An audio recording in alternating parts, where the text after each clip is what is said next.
muchos psicólogos utilizan una filosofía espontánea. Incluso el grueso de las llamadas neurociencias, pues parte de una filosofía espontánea, y tú también lo expones así en el mito del cerebro creador.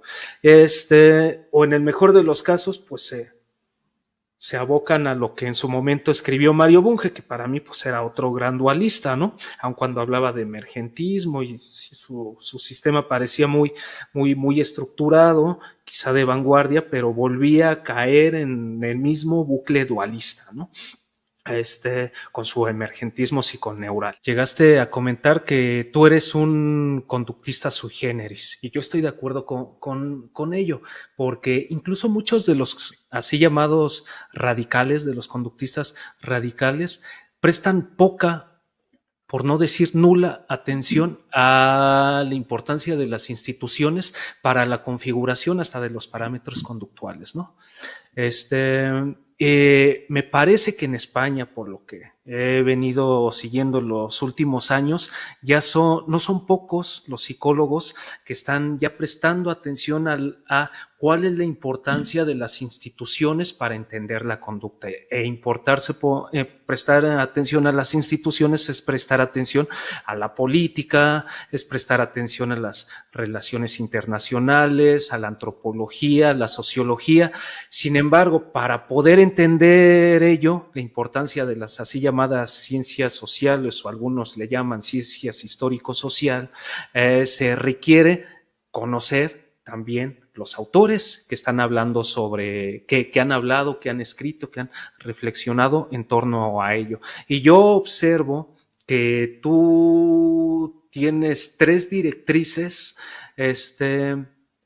para entender esto de las instituciones y el comportamiento dado en sociedad, y precisamente no caer en estos errores tan típicos de la extrapolación de los conceptos de laboratorio a los campos abiertos.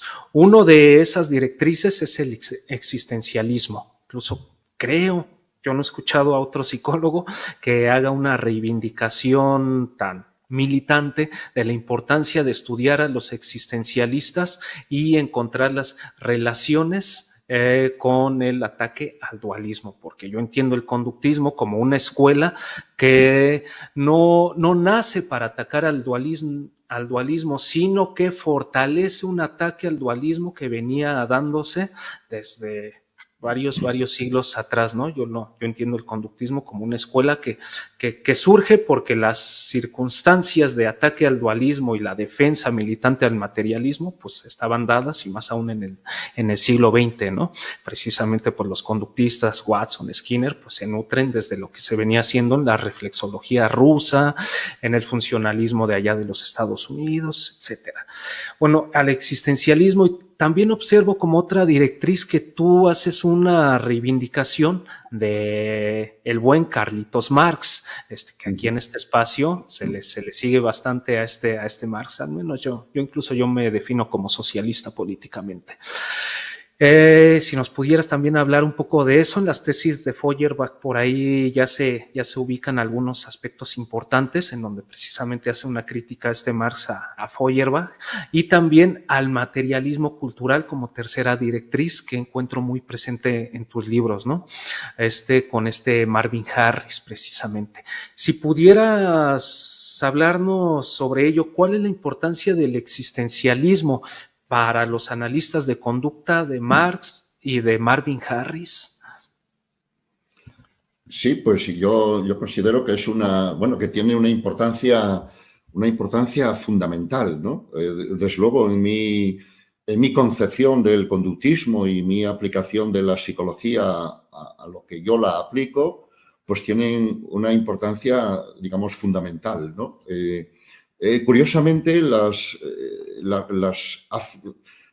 afinidades que pueda haber, que hay entre el conductismo radical y, por ejemplo, el existencialismo y la fenomenología, como dos movimientos, dos grandes filosofías del siglo XX, casi son coetáneas también con el surgimiento del conductismo, si tomamos ya pues a Watson, ¿no? como el fundador, pues son filosofías que se repelen entre ellas, o sea, que se ignoran y si acaso hay digamos, un cierto contacto, los conductistas, no sé, repudian o ven como algo ajeno todo lo que tenga que ver con la filosofía en general Sí. y también con la fenomenología y el conductismo. En este sentido, los conductistas, en general los psicólogos, más allá de mi generación, que como he dicho, teníamos una formación filosófica formando parte de nuestra formación como psicólogos, pero desde luego las nuevas generaciones son veganas de la filosofía. La poca psicología que saben es una filosofía, digamos, azoc, ¿no? Que les sirve para calzar, digamos, las propias psicologías al uso de la moda, ¿no? Y por su parte, los filósofos formales, ¿no? Los filósofos profesionales que se inscriban dentro de la fenomenología o del conductismo, el conductismo les suena como lo peor, ¿no? O sea, como el referente, digamos, digamos, increíble, ¿no? No sé, de vulgar, ¿no? De un materialismo vulgar, un cientificismo vulgar y demás, ¿no? Entonces no hay ciertamente una afinidad electiva entre el conductismo de radical, que sería al que yo me refiero, y estas filosofías. Pero, sin embargo, hay una afinidad esencial, una afinidad que va más allá del atractivo, por decirlo así, de los prejuicios que mutuamente se tienen unos y otros, ¿no? Entonces, yendo más allá de los prejuicios, tratando de captar esas afinidades sustantivas, efectivamente yo percibo, y no soy el primero en hacerlo, de hecho me afiancé en hacerlo en vista de conductistas clásicos que ya lo han observado en los años de 1970 y así, que hay una afinidad, digamos, filosófica entre el conductismo radical y estas filosofías que podrían sonar incluso pues tradicionales o mentalistas o idealistas, ¿no? En este caso, ¿no? Y desde luego hay una afinidad fundamental, ¿no? Se trata de filosofías, la fenomenología y el existencialismo, que tratan de refundar la propia filosofía más allá del cartesianismo y del dualismo cartesiano, que es el que todavía sigue, digamos, vigente y camuflado y cada vez, si quieres, más vigente y más camuflado dentro de la psicología, incluyendo la psicología académica, ¿no? Y lo que yo he hecho, en lo que me he hecho fuerte también, no sé, para sostener el conductismo y llevarlo más allá y enriquecerlo, es establecer esas afinidades que nos saltan a la vista, ¿no? Así, por ejemplo, el existencialismo, pues que tiene como referente a Heidegger, ¿no? Por ejemplo, que ni siquiera él mismo se consideraba existencialista, ¿no? El nombre o el término existencialista, pues parece más acomodado a los filósofos franceses, ¿no? Sartre o así. Ujú. Pero bueno, dentro de la filosofía heideggeriana, que yo identificaría como existencialista para el caso en el que ahora estamos, pues bastaría recordar esa fórmula, ese emblema de la filosofía heideggeriana, cuya fórmula, cuyo, no sé, sintagma, que es su lema, es ser en el mundo, ¿no? Ser en el mundo con esos guiones entre los términos sugerentes de la articulación constitutiva esencial digamos, de raíz constitutiva radical de ser el sujeto, el organismo, diría Skinner a lo mejor, el sujeto en el mundo, de cómo el sujeto y el mundo se constituyen mutuamente, ¿no? Y entonces no pueden estudiarse ni por separado, ni uno es antes ni otro después, etc. Sí. Y en ese sentido encontramos no solo un aliado, sino una refundamentación de una perspectiva antidualista, que es la que sigue presidiendo, pues de alguna manera, pues digamos la psicología actual, ¿no? Y eso, efectivamente, pues yo lo destaco.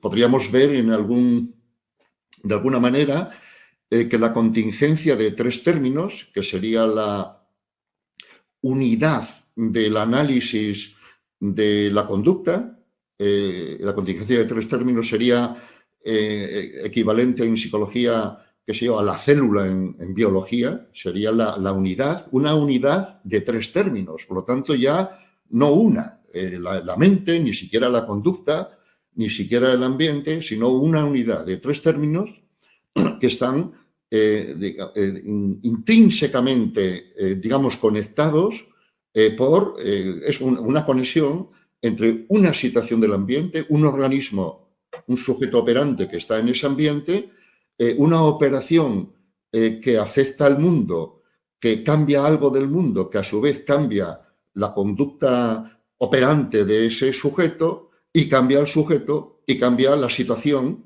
el significado de la situación en el mundo, ¿no? Entonces podríamos decir que ese ser en el mundo encuentra en la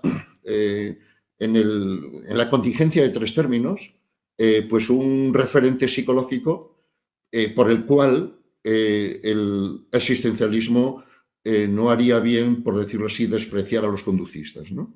Pero a su vez los conductistas harían bien ver que esta reconceptualización de la contingencia de tres términos tiene más envergadura que, digamos, que la mera técnica, por decirlo así, de operar pues con un estímulo discriminativo, una conducta operante, un reforzador, ¿no? Que es un concepto que tiene más envergadura filosófica que la que se asume. Pero esa envergadura filosófica no nos la da necesariamente el conductismo, que se ha quedado o que tiene digamos, su propio contexto, ¿no?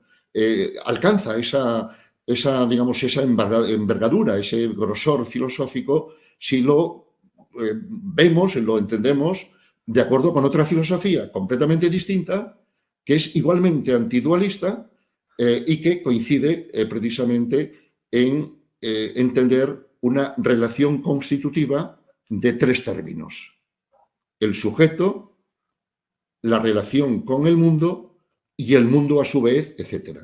En la misma línea, una fórmula conductista, sin que el autor se identifique tampoco con el existencialismo ni tampoco con el conductismo, es la célebre fórmula del filósofo español Ortega y Gasset, cuando habla de yo soy yo y mi circunstancia. Una fórmula pues, muy corriente en el lenguaje, digamos, español, pero que tiene, digamos, un gran calado, un gran trasfondo filosófico. Ortega incluso formuló este emblema de su filosofía pues en 1914, años antes que Heidegger estableciera su ser en el mundo, ¿no? Y nos está hablando Ortega de la relación constitutiva, inseparable, intrínseca, radical del sujeto y las circunstancias, ¿no? Y yo soy yo y mi circunstancia, pues está hablando con términos ordinarios, si se quiere, de una filosofía completamente distinta a la cartesiana, a la dualista que forma parte de nuestro mundo, ¿no? Y en este contexto, pues hay también una afinidad con el marxismo, ¿no? El marxismo pues explica todo, explica las acciones humanas, por ejemplo, pues a partir o en base a la economía, a las estructuras de poder, a las contingencias de reforzamiento, podríamos decir. Es una explicación, digamos, ambiental, con base en la economía, con la base en la estructura de poder, en las ideologías, etcétera, etcétera, cómo se organizan, cómo clases sociales o estructuras de poder organizan las contingencias, cómo funciona el mundo, en particular las económicas, pues para hacer eso, los cambios en función, pues no sé, de la ideología que digamos que tenga vigencia, ¿no? Y en este sentido yo creo que el marxismo tiene una afinidad también digamos, con el conductismo, ¿no? Por el énfasis puesto en el ambiente y por el análisis de los resortes del ambiente para controlar la conducta, cambiarla o lo que sea. Y aquí entra pues Marvin Harris, ¿no? Marvin Harris es un antropólogo materialista, cultural. Sus libros los hemos estudiado en mi formación, ¿no? En la Universidad de Oviedo. Gustavo Bueno, el filósofo al que te has referido, pues tenía, digamos, entre los libros recomendados, la antropología cultural de Marvin Harris, ¿no? Marvin Harris fue estudiante de Skinner y sin duda ninguna, pues esta influencia skinneriana está, digamos, funcionando en sus estudios antropológicos, ¿no? Cuando Marvin Harris trata, por ejemplo, de entender lo que él llama enigmas de la cultura, ¿no? Pues no sé, la vaca sagrada entre los indios, la prohibición de comer cerdo en otros ámbitos, cómo hay razones, digamos, objetivas, más allá de las explicaciones subjetivas de los nativos o de las personas, como hay razones objetivas que explican eso que aparentemente, digamos, es un enigma, ¿no? Y entonces lo que hace Marvin Harris es entender digamos, el contexto ecológico, el funcionamiento económico-social, las contingencias que están, digamos, gobernando más allá de la conciencia que los actores tienen de qué es lo que está influyéndoles, ¿no?